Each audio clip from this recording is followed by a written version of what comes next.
છે વણ લોભી ને કપટ રહિત છે, કામ ક્રોધ ને નિવાર્યા રે, ભણે નરસૈયો એનું દર્શન કરતા કુળ એકોતર તાર્યા રે. એવાના દર્શન કરવાથી એકોતર કુળનું નિવારણ થાય. ખાલી દર્શન કરવાથી એને તો તરે પણ આપણે તરી જાય. તો આવા આ સંત મહાપુરુષો ધરતી ઉપર થયા. કહે છે કે આગ લગી અંકાશ में जल जल गिरे अंगार, जो न होते संत जगत में तो जली जाता संसार. સંસારમાં આગ લાગી જાવ પણ સંતોએ આ ધરતીને ટકાઈ રાખી. આ ધર્મ ધરતી બનાવી છે અને ધર્મ ધરતીના અંદર આપણને જન્મ આપ્યો છે. ભગવાન પરમાત્માએ આવી ભારત ભૂમિમાં જન્મ મળ્યો છે. એટલે કે પવિત્ર ધરતી મળી, ટોપરા જેવું પાણી મળ્યું, પવિત્ર મા બાપ મળ્યા, ખોડ ખોપણ વગરના બાળકો ભગવાને આલ્યા, અરે જાત જાતની વનસ્પતિ ફળ ફૂલ આલે, ચંદ્ર ને સૂર્ય ટાઈમસર પ્રકાશ આલે, 85 પવનના બ્રહ્માંડમાં વાયરા નોખે. આપણા બદલે શું ખોમી રાખી છે ભગવાને કે ભગવાન યાદ આવતો નથી. આ ચંદ્ર અને સૂર્ય કદાચ એક દાડો રજા પાડે તો કેવું થાય? કો હે ઉપાધિ થાય કે ન થાય?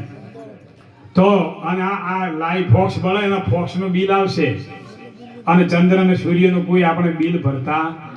ખાલી એનો આભાર જ માનો છે અને ખાલી એનું શુક્રિયા માનો ને તો કલ્યાણ થઈ જાય કે હે ભગવાન, તમે ટાઈમસર પ્રકાશ આલો, 85 પવન બ્રહ્માંડમાં વાયરા નોખે, ધરતી માતા જાજમ પાથરીને બેઠી અને આટલી આવી ભારત વર્ષમાં આપણને જન્મ મળ્યો. શું ખોમી રાખી ભગવાને? એટલે કોઈ પણ આપણામાં ભૂલ ન પહેરે, આ જન્મ સફળ થાય એના માટે જાગૃત રહેવાનું. એમ જાગૃત રહેવાનું છે. હાલ બેઠા એમ જાગૃત નહીં. આ બેઠા તો હાસા, પણ જાગૃત રહેવાનું. કોઈ આપણામાં કામ ક્રોધ લોભ મોહ સળ કપટ ઈર્ષા દેખાઈ ન પહેરે અને આ આપણું હૃદય શુદ્ધ રહે. તો શુદ્ધ હૃદય રહે તો અંદર શુદ્ધાત્મા પ્રગટ થાય, અંતકરણ થાય ઉજળું, જળ તિમિર તૂટી જાય, સહેજે સહેજે લાગે સૂજવા આત્મ પદનો મહિમા. આત્માના પદનો મહિમા તો હેજે હેજે ખબર પડવા માંડે, પણ અંતર ઉજળું થાય તો.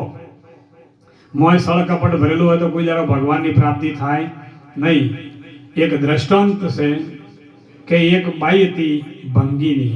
તમારે મોય મેતર બોલે ને, તો ભંગીની બાઈ હતી, ધર્મમાં આવેલી હતી અને શમશાન ભૂમિના અંદર લાશ હળગતી હતી, મરદું બળતું હતું અને મરદાના ઉપર એને ખીચડી પકાવવા બદલે મેલી તપેલીને. અને ખીચડી પાકીને તૈયાર થઈ અને આ બાઈ જમવા બેઠી. એટલે બાઈએ પોણની અંજળી લીધી હાથમાં અને સોકો દીધો આમ કોરી મોરી. એટલે કોઈ સજ્જન માણસ આવ્યો અહીંયા અને પૂછ્યું આ બાઈને કે હે બાઈ, તું જાતની તો બંગડી છે, પાછી ધર્મમાં આવેલી છે, આ શમશાન ભૂમિ છે, મરદું હળગે એના અંદર તે ખીચડી પકાઈ અને હવે તો સોકો દઈને પવિત્ર કરે. આમાં તારે શું પવિત્ર છે? અભડાય છે. શું અભડાય એવું છે? આમાં તારે કોઈ પવિત્ર છે એવું લાગતું નથી. એટલે બાઈએ જવાબ આપ્યો કે હું ભંગી છું તો મારો શૂદ્રનો અવતાર છે અને ધર્મમાં આવી છું એ કુદરતનો નિયમ છે. આ જે શમશાન ભૂમિ છે એ તો મારો ખેતર છે અને ભોજન તો દરેકને જોઈએ. ભલે શમશાનમાં બેઠો હોય કે લેટ્રિન સાફ કરતો હોય કે ઓફિસમાં બેઠો હોય કે દેશનો વડાપ્રધાન, પણ ટુકડો તો સૌને જોઈએ.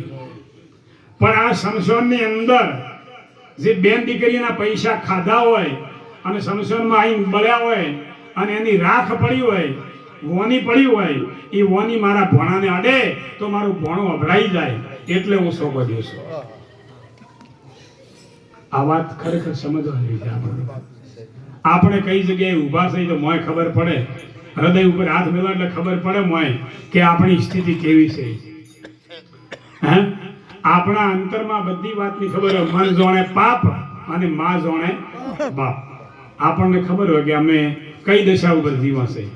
એટલે આવું કોઈ અધર્મનું આચરણ ન થાય, અધર્મનો ઘરમાં પૈસો ના આવે અને એની અસર બાળકો ઉપર બચ્ચા ઉપર ન પડે, એના માટે આપણે જાગૃત રહેવાનું છે. એના માટે જાગૃત રહેવાનું છે. એટલે જેને ઘરે છે ટુકડો ત્યાં ભગવાન છે ઢુકડો. જેને ઘરે રોટી એની વાત સદાય મોટી હોય. આ પહેલો ધર્મ છે.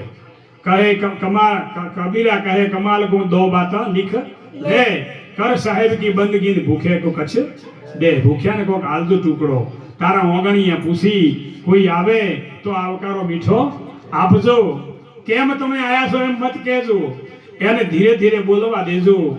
અરે એને વાત સાંભળીને તમે આડું મત જોજો, એને માથું હલાવીને હોંકારો દેજો.